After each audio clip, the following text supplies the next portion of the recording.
Bonjour tout le monde, je m'appelle Marie-Michel Cormier-Chevary, conseillère en santé bien-être avec les huiles essentielles doTERRA.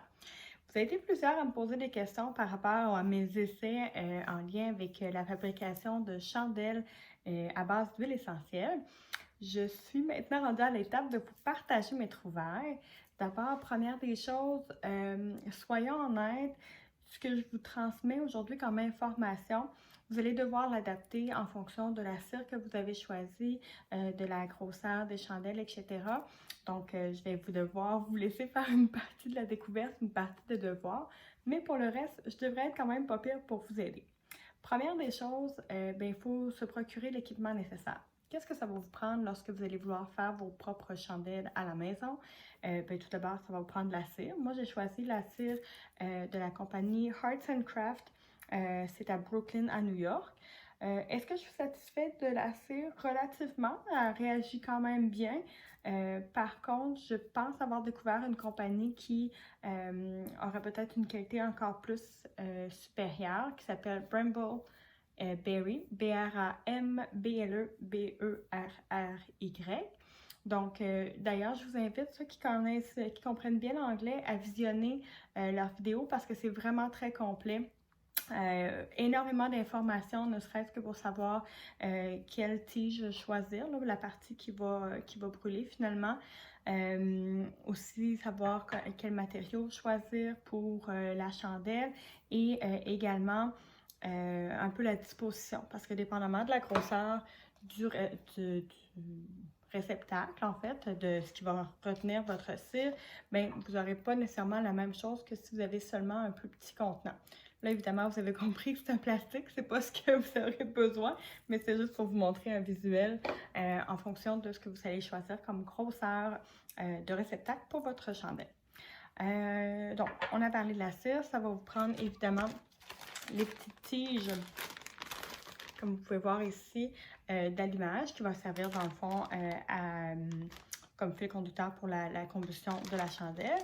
Vous allez avoir évidemment besoin de réceptacles. Moi, j'ai choisi pour mon concept cette année des pots maçons parce que ça me permettait aussi plus facilement d'aller chercher la cire parce que vous allez voir, ça prend quand même quelques essais. Là, même si je vous donne les meilleurs trucs possibles, ça prend quand même quelques essais. Puis je trouvais que la qualité des pots maçons me permettait d'aller chercher la cire si jamais l'essai que j'ai fait était insatisfaisant. Ça va vous prendre également un accessoire. C'est pas obligé d'être un accessoire bien fancy.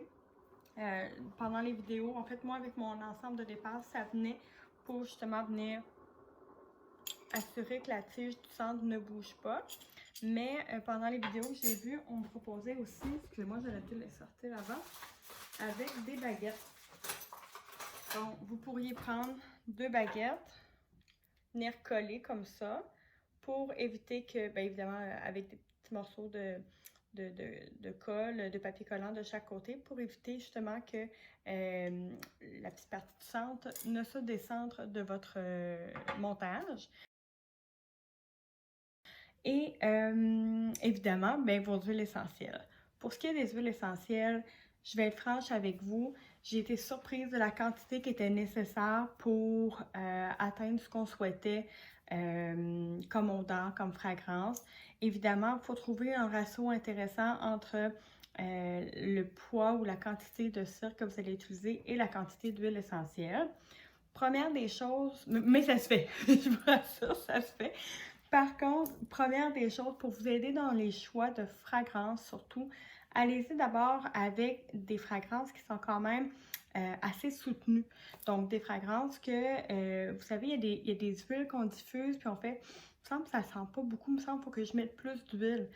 Et heureusement, avec les huiles doTERRA, ben, vous le savez, ça en prend moins qu'avec les autres huiles. Fait que j'ose même pas imaginer une huile de pharmacie, la quantité que vous auriez besoin pour que ça fonctionne. Si je vous donne un exemple, entre l'huile d'eucalyptus et, je ne sais pas si c'est très clair à cause de la lumière, l'huile d'eucalyptus et le sapin de Sibérie. Bien, clairement, le sapin de Sibérie, on le sent, c'est plus intense comme arôme. Donc, on va le sentir beaucoup plus vite. Puis, peut-être la quantité que vous allez avoir besoin pour votre chandelle va être un peu moins importante. Un autre exemple, si vous prenez un mélange comme Balance, qu'on sait qu'il sent divinement bon, mais c'est beaucoup plus subtil comme arôme, ben encore là, ça risque de vous en prendre beaucoup. Puis même à ça, je ne sais pas si vous allez être satisfait de l'odeur nécessairement. Donc, moi, ce que je vous recommande comme fragrance, tout ce qui est sapinage, tout ce qui est orange, agrumes, là, j'en essaye un le présentement avec Sérénité. On va voir qu'est-ce que ça va donner, mais il faut toujours le tester. Donc, je vous dirais que le désavantage de cette technique-là, c'est qu'il faut faire quelques essais-erreurs. Voyez-vous, moi, j'ai fini par trouver un beau mélange à utiliser avec Peace, en fait, la paix des fêtes, mais ça m'en a pris vraiment beaucoup. Tandis que j'ai fait un beau mélange d'eucalyptus et orange, puis je vous dirais que l'eucalyptus ressort pas tant. Fait que vraiment faire des essais comme ça, les cannelles aussi, c'est certain que ça va être apprécié pendant la période des fêtes, mais évidemment, si vous prenez un 5 ml, ben vous allez peut-être déçu, là, il y a une bonne partie de votre bouteille qui va y passer. Donc, allez-y vraiment avec des choses un peu plus charnues comme odeur et ben, peut-être avec un 15 ml plutôt qu'un 5 ml pour que ce soit avantageux financièrement pour vous. Première étape, donc, on assure d'avoir tout le matériel. Vous aurez également besoin d'un bol, soit en stainless steel ou moi j'ai pris un bol en verre pour faire un bain-marie. Donc avec votre chaudron, avec un petit peu d'eau, votre bol de verre ou de stainless par-dessus. Et c'est à l'intérieur que vous allez mettre vos huiles. On brasse évidemment avec une petite cuillère. Et vous pouvez aussi, moi je ne l'ai pas fait, j'ai préféré y aller le plus simple, mais vous pourriez aussi rajouter des colorants à votre cire et des petites décorations. Donc moi je l'ai essayé pour certaines, là. Vous allez trouver que mes oranges ont changé de couleur un peu. Je les ai un petit peu oubliés, mais c'est pas grave, ça va être beau pareil. Donc, vous pouvez vous amuser avec ça. Vous pouvez aussi rajouter des pétales, de fleurs, etc., dépendamment de la thématique de votre chandelle.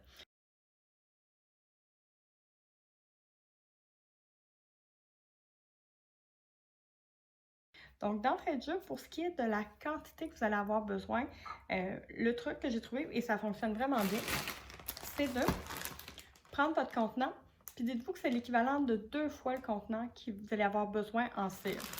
Donc, si j'y vais, pas besoin de compacter vraiment, mais donc, ça serait 2 fois cette quantité-là que je vais avoir besoin, parce que c'est des cocos, vous allez voir, là. Donc, au niveau des petits cocos de cire, ça me prend 2 fois cette quantité-là pour obtenir la quantité que j'ai besoin. Vous allez voir, il y a quand même beaucoup d'air, puis lorsque ça vient à l'état liquide, c'est vraiment le meilleur gauge que j'ai trouvé. Ensuite de ça, vous le placez dans votre bain-marie.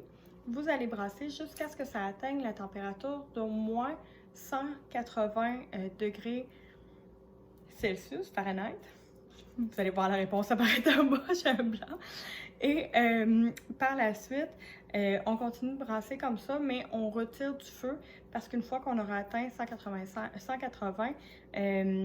va être plus que suffisant. Surtout que nos huiles, on sait qu'elles sont assez volatiles, donc on ne veut pas les surchauffer plus que nécessaire.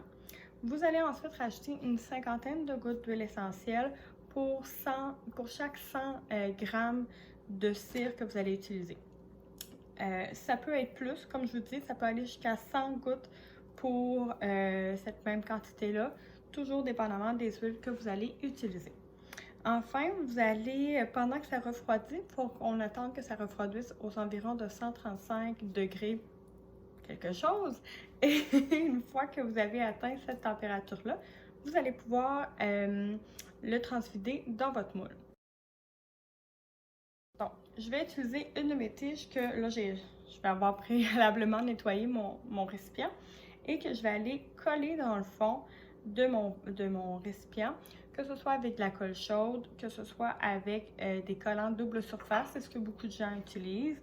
Ils s'en vendent même aussi dans les commerces qui vendent la cire, donc c'est possible d'avoir un kit de départ quand même plus complet que le mien. Moi, j'ai été vraiment au plus simple. Sinon, bien évidemment, à ne pas prendre la cire que vous avez chauffée parce que lorsque vous allez déposer la cire chaude, ben, ça va fondre. Faites attention aussi au type de colle qui pourrait avoir des composantes chimiques et donc dégager des toxines pendant que la cire va brûler. Donc, on colle la tige au fond. Vous allez aller la stabiliser avec l'appareil que vous aurez déterminé. Si ce n'est pas un appareil comme ça, comme on disait, les baguettes, les petits bouts de bois à café, il n'y a pas vraiment d'importance. Et ce qui est très important, c'est qu'une fois que vous allez avoir déposé votre cire chaude qui va avoir fondu dans un lieu quelconque, évidemment hors de la portée des enfants, des animaux et du conjoint maladroit, c'est une blague, lorsque vous allez avoir déposé votre chandelle à un endroit, il faut éviter de la déplacer pour éviter que se forment des bulles d'air à l'intérieur de celle-ci.